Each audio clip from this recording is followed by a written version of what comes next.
大家好，欢迎来到快乐手工。去年我给自己做了一个手机包，那用到今年都有点旧了。昨天呢，我给自己做了一个新的，好看吗？我用看线镶了一圈挺好看的。今天的夹层呢，我做在了前边，这样拿取起来呢就更方便了。这还有个深的夹层，里边呢还有一个夹层挺实用的。今天这个包袋的制作方法呢很特别，接下来我们就来看看它的制作过程。这是咱们包的主体和侧边的材料，我们先来看主体材料，它呢是长度18厘米，宽度10厘米，然后我们4个角呢打圆角，面子上烫了180克的铺棉，面子是2份，里子呢也是2份。这个是侧边的材料，它呢长度32厘米，宽度2厘米，也是面子1份，里子1份。那面子上也是烫铺棉。刚才说的是铺棉尺寸，我们都需要放1厘米的缝缝。这3份呢都是口袋材料，这2份是做在外边的口袋材料。那它呢高度17厘米，宽度呢12厘米。那在底部这儿呢，我们也是打上圆角。这份呢是里边的口袋材料，那它的长度呢是30厘米，宽度是2厘米，然后4个角呢打成圆角。这3份材料反面呢都是烫了50克的无纺衬。这些呢是小包用到的配件，拉链长度呢21厘米，然后是2个气眼和一段棉绳这个棉绳直径呢是5毫米，长度呢是1.2米。我们还需要做一个钉暗扣用的布畔，那这个铺棉长度呢9厘米，宽度2.5厘米，然后这边呢打圆角，我是放了1厘米的缝缝，面子1份，里子1份。接下来呢我们就可以开始动手制作了。首先呢我们来制作一根线条，那准备一根棉线这个棉线直径呢是2毫米，然后这个布条呢宽度3厘米，我们把棉线搁在这个布条中间，然后对折。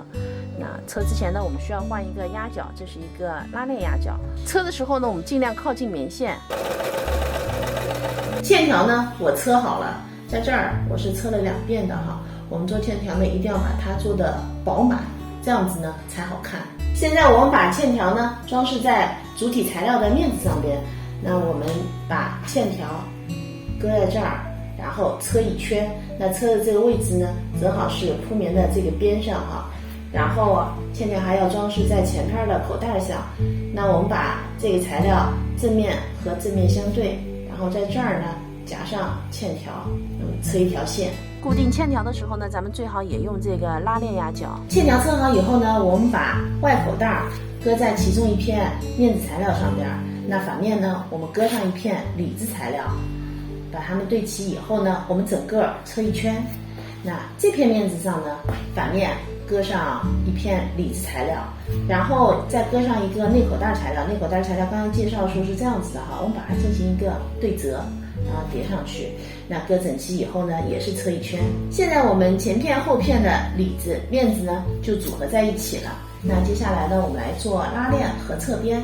我们把侧边的里子和面子夹在拉链的一端，我们这样子车一条线。那拉链的另一端呢，我们固定上里子和面子的另一边。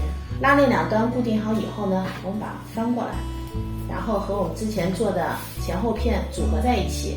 组合的时候呢，咱们居中点和居中点呢，咱把它对齐。那拉链的正面和这个面子正面对齐我们把它们3个组合在一起。毛边呢用包边带把它们给卷光。组合好以后呢，我把小包翻到了正面，那我把布畔呢也做上了，在上边呢我还钉了一个摁扣。两边的气眼呢我也钉好了，气眼呢我们是用来穿包带的。接下来我们开始做包带。我们裁一块宽度2.5厘米的布条，然后两边呢向里熨烫5毫米。我们把这根棉线裹在里边，然后呢用长针法把它给缝起来包带呢做好了，穿过气眼以后呢，我们在2端打上结，那包带呢就装好了。如果您想调节包带的长短，那只要改变打结的位置呢就可以了。这期视频内容就是这些了，感谢您花宝贵的时间来看我的视频，记得要帮我点赞哦。咱们下期再见。